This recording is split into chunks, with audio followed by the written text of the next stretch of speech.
Hello, everybody, and I feel football, Coach. It's Coach Dryden Show, Shelbyville football. We asked the boss, David Thomas, for some good music, Coach. I believe we got it. We got the music. It was pretty good. You can't go wrong with AC/DC. No, you can never go wrong. Hey, today's show is brought to you by SLC Firearms, 931-684-5731, 917 North Main Street. It's inside Shelbyville Lumber. And, Coach, do you remember when you get in the store what you got to do? You make a left somewhere around. It's a right at plumbing. Right at plumbing. So you go to plumbing, you hang a right, and you're there. I hear that. Stop in there and see Mike and the guys and Chris Cartwright. Rifles, pistols, optics, ammo, gunsmithing, gun repair, cleaning, and they accept transfers. It's a locally family-owned business and operated. And they've also got a great website. And all you kids out there, get your little Twitter phones out and Twitter up that website and check out SLC Firearms. So Twitter that up. I think Elon changed the name to X. So they may have. Yeah, I don't know. I still call it Twitter phones. You got them smartphones. I call it Twitter phone. I got you. Coach, I feel it. It's game week. Even this afternoon, a little breeze. Made you think about the pigskin just a little bit for a minute. It felt almost like fall. So it was a nice day today. Hey, let's talk about some scrimmages. You've had a few scrimmages. We're heading into the first week. Go through the scrimmages a little bit real quick. So start off the page. State runner-up, 5A, 3 years in a row. Like we've talked before, Coach Rathbone and I have been friends for a long time, and it's a good test for us right out of the gate every year. They look a little bit different this year. They're going to be good. They look a little bit different than they have in the past. Quarterback is much more athletic than anything they've had. They've got multiple college commits, including I think 4 Division I commits, and they played that way. We had a great scrimmage in that we were able to move the football. We scored on them on a really good defense with some really good players. And defensively, we looked solid. We flew around the ball. We were tracking things. We were playing in space well. We had a couple. LeBron was out with a hamstring injury, so we had 2 and 3 corners out there, and so that they could have game night. They would have picked on that, and it would have been rough on us. We all understand that it's a scrimmage, and they want to get certain things on film just like we did, so we get that, and it is what it is. But the fact that we were able to go toe-to-toe with state runner-up, who is simply just reloading and not rebuilding, was big for us. Going into the next week, and with that, we did lose Tyson Dunn for a few weeks with broken collarbone. So that's on the mend now. We're hoping that we can get him back before the playoffs, maybe even midway through the second half.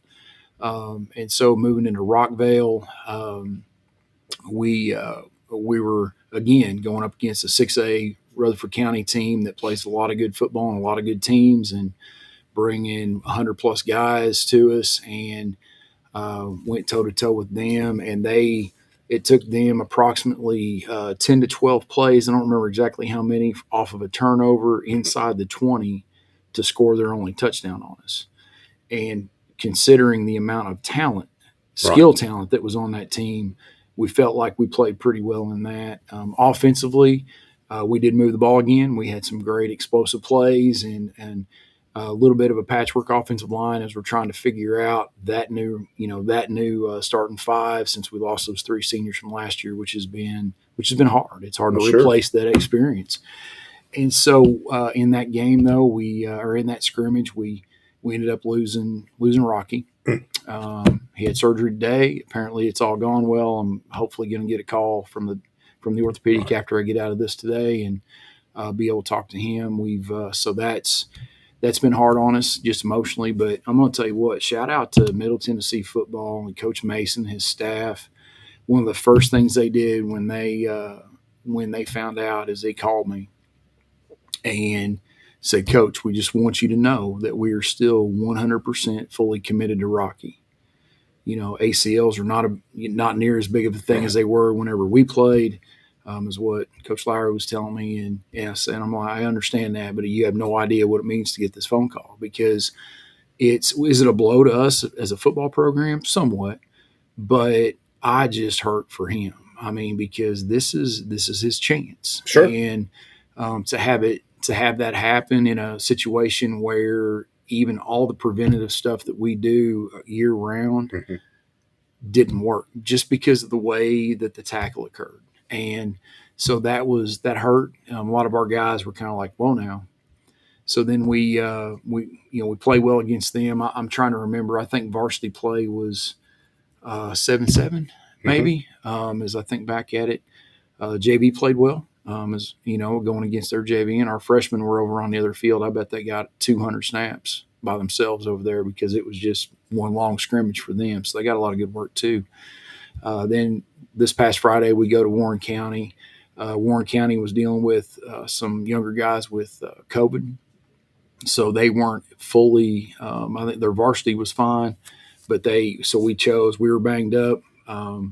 So we chose to compress the scrimmage a little bit, took away some of the break time. We didn't have a full halftime. We did go to 10-minute quarters for the first half of game clock.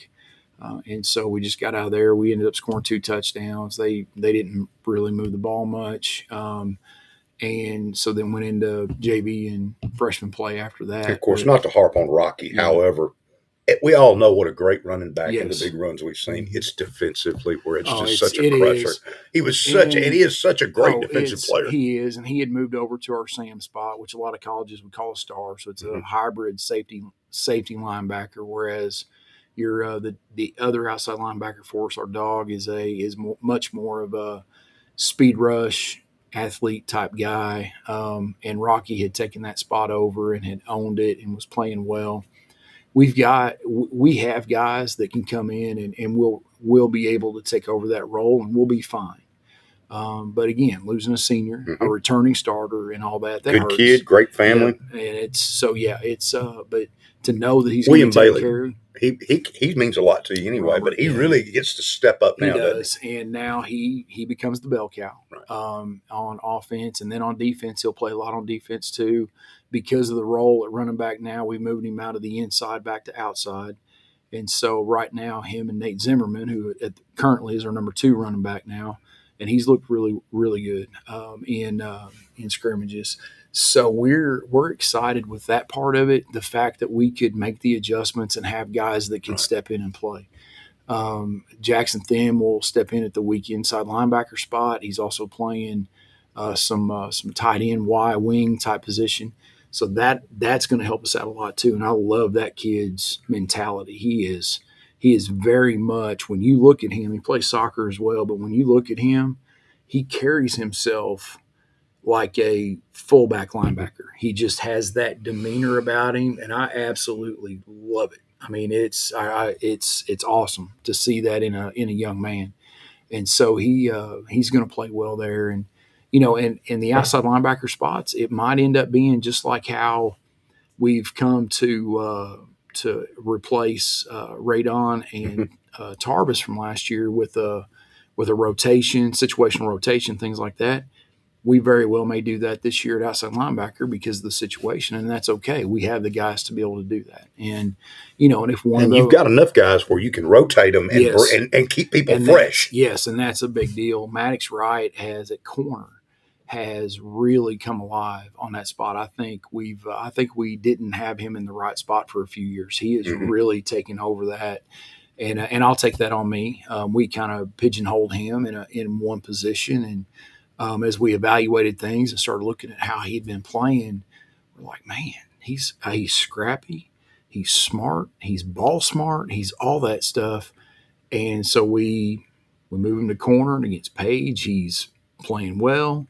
Rockville, he's playing well against all these athletes that are 4, 5, 6 inches taller than him. And with LeBron being out, you had a need. Right. And so LeBron practiced this week every day, so he'll be ready for Thursday nights. We'll have that back. Coach, where's he more important? He's important on both sides of the ball, like all these kids. If you force me to make a decision on LeBron, I would say he's much more important to us at corner. Right. Because he's able to shut guys down.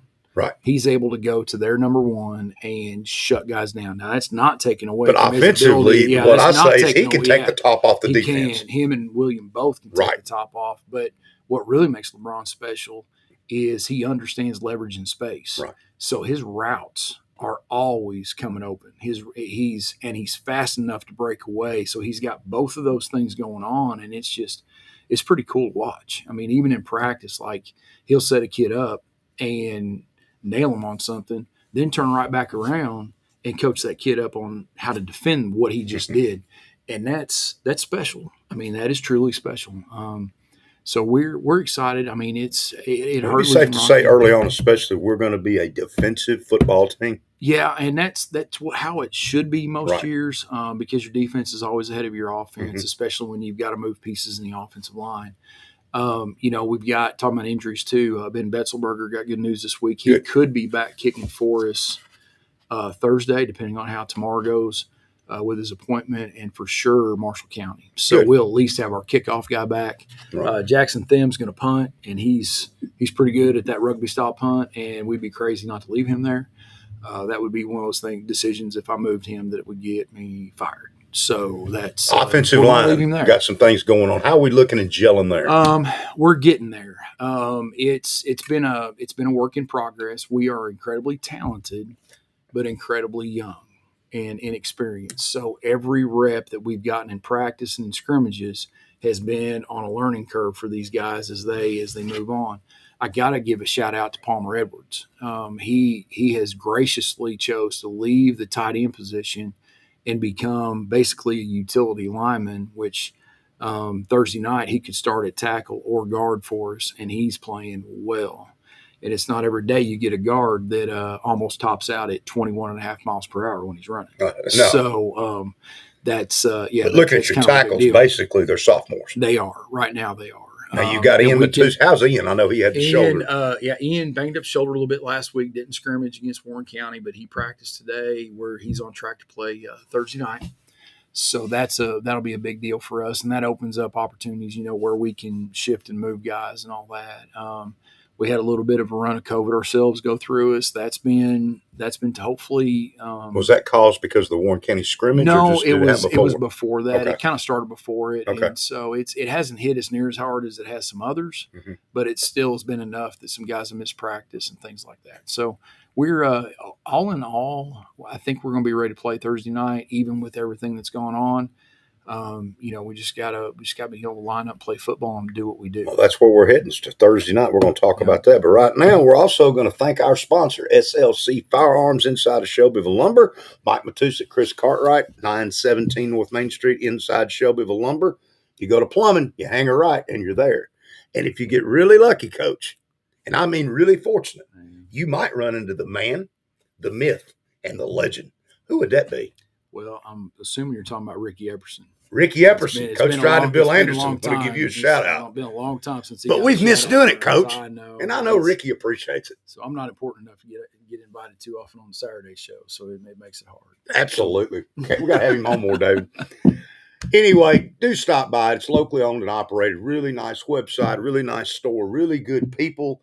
And if they don't have it, they'll get it for you pretty quick. And stop in there and check out Mike Matusik, Chris Cartwright, and say hi to the guys down there at SLC Firearms and Shelbyville Lumber. All right, Thursday night, big news. We're playing on television, Coach. How'd you get that done? It wasn't me. I don't know. I was talking to the guys who are doing one of the guys doing the broadcast today, and he said that he was excited to do a game that he doesn't, or find a team that they don't normally do. So it was pretty exciting for us to be able to have a chance. That's my TV 30, and I mean, if you've got an antenna, you don't even have cable, you can watch the Shelbyville Golden Eagles Thursday night. Now, we want you to go up there, but if you can't, if you just got an antenna, my TV 30 is where the game's at. So we're pretty excited. It was a good conversation with them today, so it was pretty neat. That is outstanding. All right, coming into this game, Coach, they've got some players, and I'm aware of number 11, number 26, number 7. Yep. Number 77, their tackle. Mm-hmm. Somebody told me he's like 6'6" and 300 pounds. Pretty good size, yeah.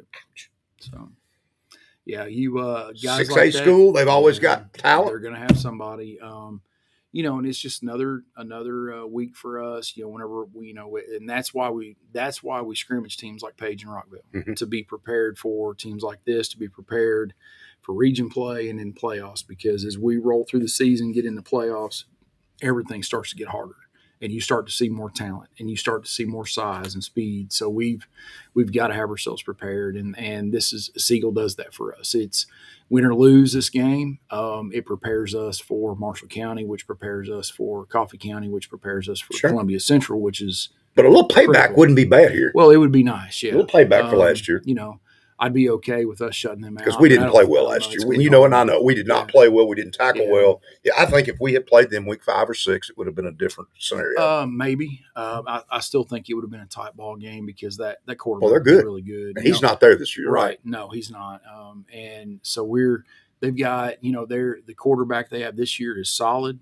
Not the athlete that they had last year. And of course, now I'm giving bulletin board material for people, right? But he's still a good ball player. The running back's better.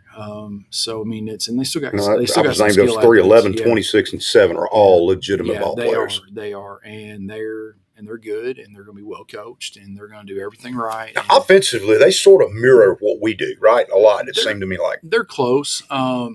They'll run some inside zone read. They'll do a little bit of that, and try to push the ball down the field a little, but throw fast screen. So they're very similar to us, and what you'll find out is, as far as the play calling and what guys are doing nowadays, there's not a lot of difference. I mean, most everybody's running some version of outside zone. Most everybody's running inside zone. Most everybody's running counter.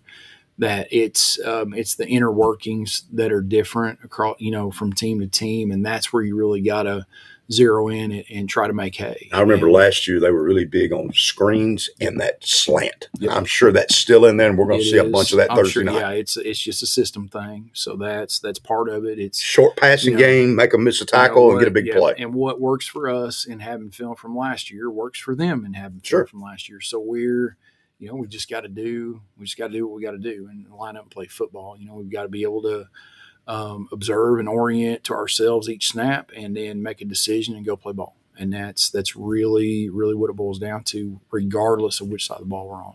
So absolutely encourage everybody, run up to Murfreesboro at Siegel. It's right there off Thompson Lane. It's not hard to get to at all. Not at all. Pretty easy little drive up there. Yeah. But if you can't, be sure and check it out on TV or listen to it on the radio. But it being on TV, Coach, I think speaks to the boys, the kids, the program. I agree. That Channel 30 is willing to broadcast the game. I agree. Usually, I think the only time they've ever done that before was maybe a Tullahoma game and a playoff game. I can't never remember something like this. Well, and it was, I think the last time we had them was actually Rockville, first round playoff game against Rockville 3 years ago in 21. Okay. That I remember. So, yeah, it's SLC Firearms is the sponsor, but I'm going to bring up one other thing while we got Coach here. Shelbyville Lumber is going to be bringing us something else. Oh, yeah. What else are we going to do, Coach? I don't know. You got me on that. I got you on that one, don't I? You do. We're going to do some player things this year on your that coach's show. That is correct. I tell you what, I'm not Shelbyville Lumber's going to help us out with it. Tell everybody what we're doing, Coach. So this year, you guys have been asked to decide on who our offensive, defensive, and lineman of the week. Lineman of the week, defense or offense. And they'll be presented that, I believe, on Monday is what we decided. And locker room, we're going to tape it, have it on video, have the kids on here with us. Have it spliced into this, from what I understand. So it's going to be really neat. So between them and then the First Bank Player of the Week, that's going to be a pretty cool thing for our guys to kind of get some recognition. I want to say notoriety. Some recognition and some and all that. So we're excited for that. I'm sorry, I can't believe that because I think this is going to be pretty fun this year. I'm looking forward to doing this with the kids, and then we'll come on and play it during our coaches show on Tuesdays at 6. So it's going to be just a little added bonus to the show to be able to do that. It's going to be fun. I think they'll enjoy it. I'm looking forward to the season, Coach. So I am too.